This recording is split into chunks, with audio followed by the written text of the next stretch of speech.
Imagine you've become a superstar. What do you do next when you reach that rare height? Where do you go? Well, if you're ambitious, bursting with enthusiasm, and finding new talent in yourself almost every day, if you are Susanne Somers, you keep right on climbing. Here's Dave Marish with a profile of one of America's flashiest superstars. Thank you, Hugh. According to the ratings that are the holy writ of broadcasting, the #1 situation comedy in America is Three's Company. And according to all the measurements of such things available, Susanne Somers is the #1 star of the #1 show. All of which makes Susanne pretty hot stuff in television terms. Pretty hot, but if you listen to the plans Susanne and her friends have for her future, you'll know you ain't seen nothing yet.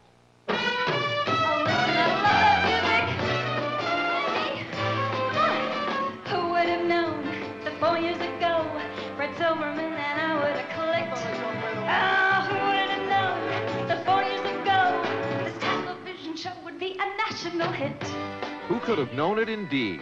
In the town of platinum glamour, where all the blondes have perfect everythings, the biggest hit in TV Hollywood is Susanne Somers. Her crooked grin, her tiny voice, her history of 9 years of nothing till she first hit it big in Three's Company.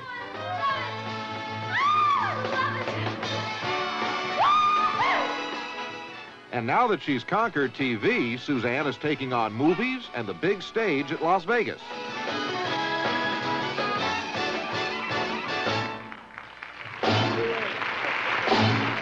I have found that the fantasy of being a star in reality is better than the fantasy was. It really is. It is so much fun. Susanne Somers, born about 34 years ago in San Bruno, south of San Francisco.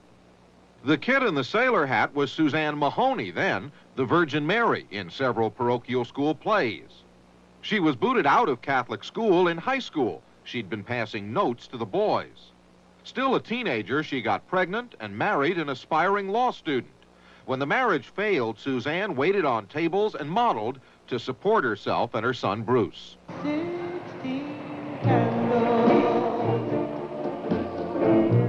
A big break came in American Graffiti, where she floated past star Richard Dreyfuss, the blonde of America's 1960s high school dreams. Her appearance was momentary, but it was a moment that lasted in many memories. I'm telling you, this was the most perfect, dazzling creature I've ever seen. All of which helped her not a whit until Three's Company. Now the TV sitcom is the pedestal on which Suzanne's broadly spreading career is resting, the centerpiece about which each of Suzanne's business days is arranged. One typical business day began recently with breakfast at home with husband Alan Hamill and his parents, who haven't completely comprehended their daughter-in-law, the star. Your daughter-in-law, remember? I do the television show. Three's Company.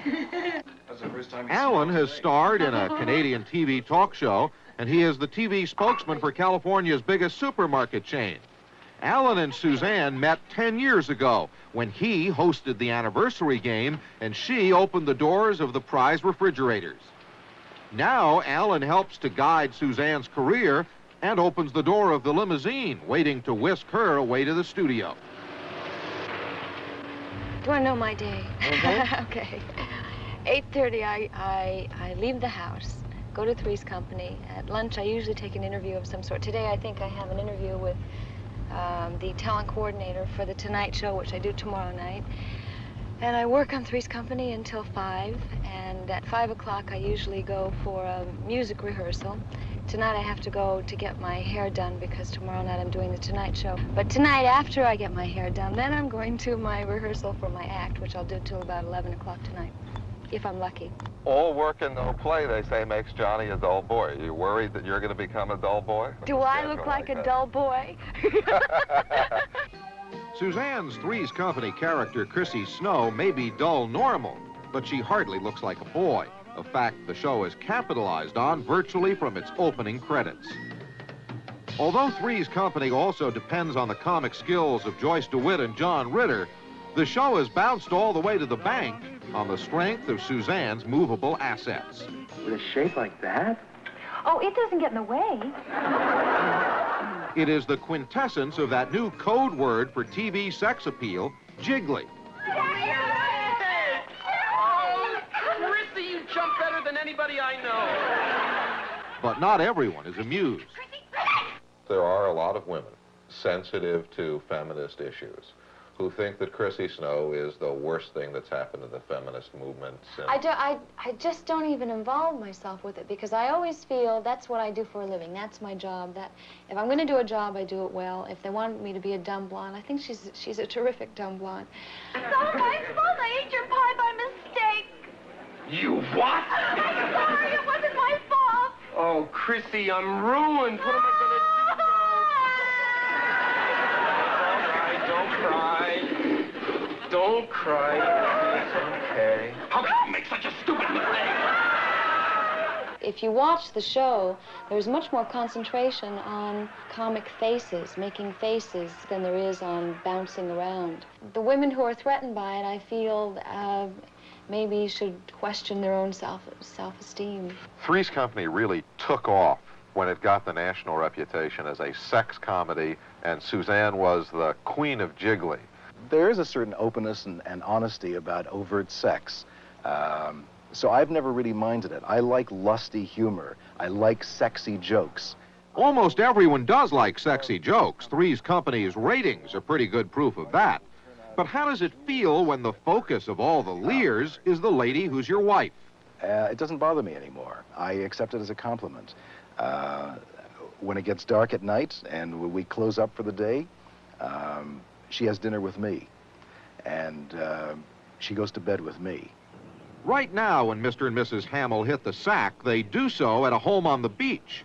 But that house has already been marked in on some star maps.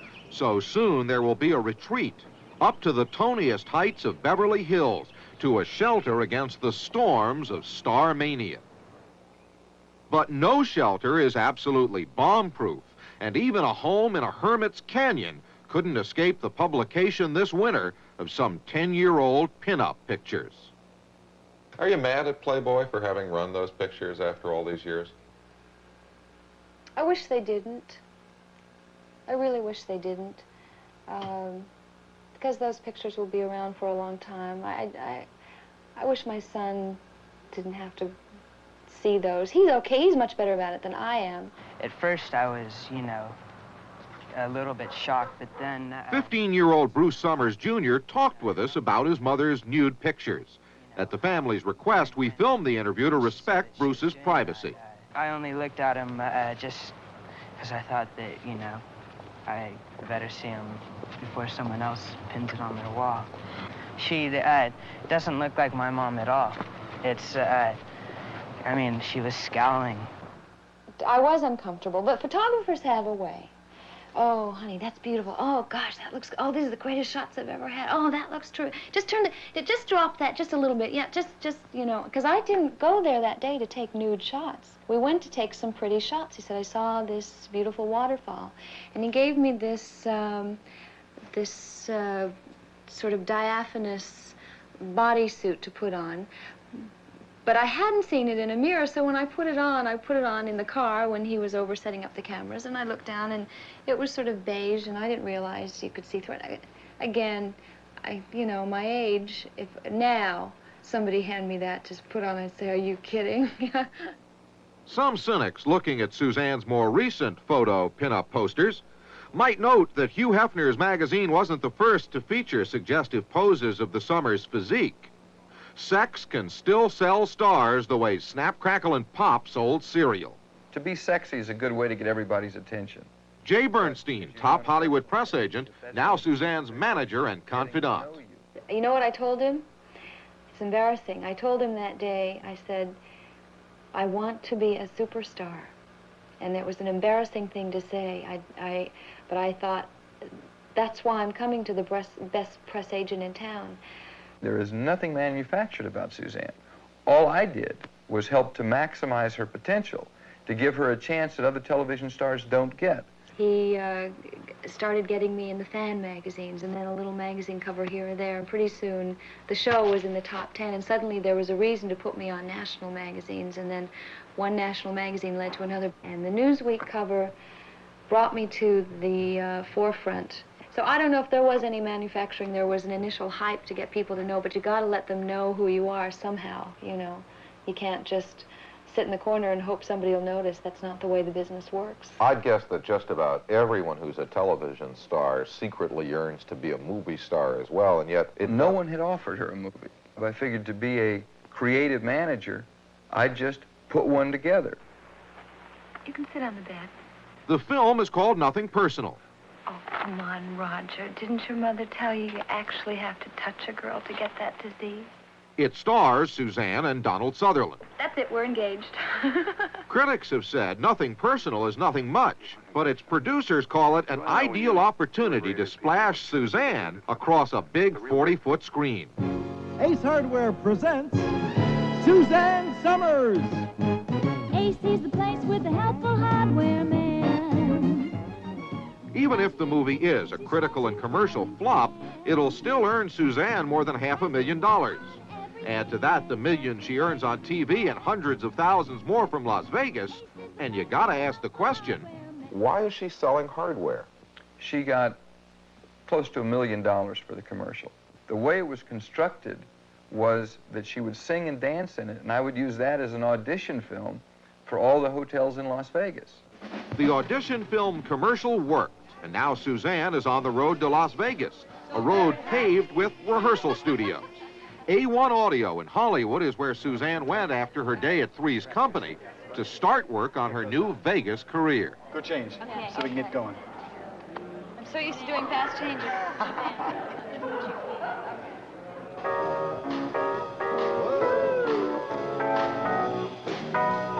Give up the old razzle-dazzle. Razzle-dazzle 'em. Razzle-dazzle 'em. Back in the days of old Methuselah, everyone loved. So Susanne toes the marks on the practice stage while Jay and Alan study and criticize from the sidelines. It's as if Susanne has one glamorous body and three obsessive brains, all tuned to the same thing, stardom. Okay, good. Why don't we go for a run-through now, huh? Razzle-dazzle. Razzle-dazzle 'em. Razzle-dazzle. Give 'em an act. Okay, go from the same spot again. Rehearsals can run late, but Susanne knows how to shake things up to keep everyone smiling. How do you shimmy with a mic? Let me see you do it. Give up the old razzle-dazzle, razzle-dazzle, razzle-dazzle. Give 'em the old razzle-dazzle. Did Susanne dazzle them in the desert? Razzle-dazzle. Give 'em an act. Well, her reviews were mixed, and audience response was cool towards Suzanne's singing and dancing. But then music and choreography are not what Susanne Somers' act is all about.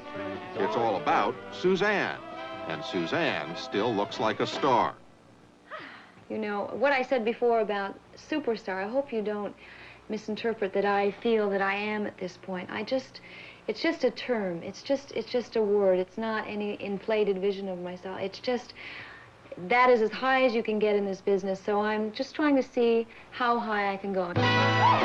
Razzle-dazzle. I really feel if you're going to go after something, why not go for the brass ring?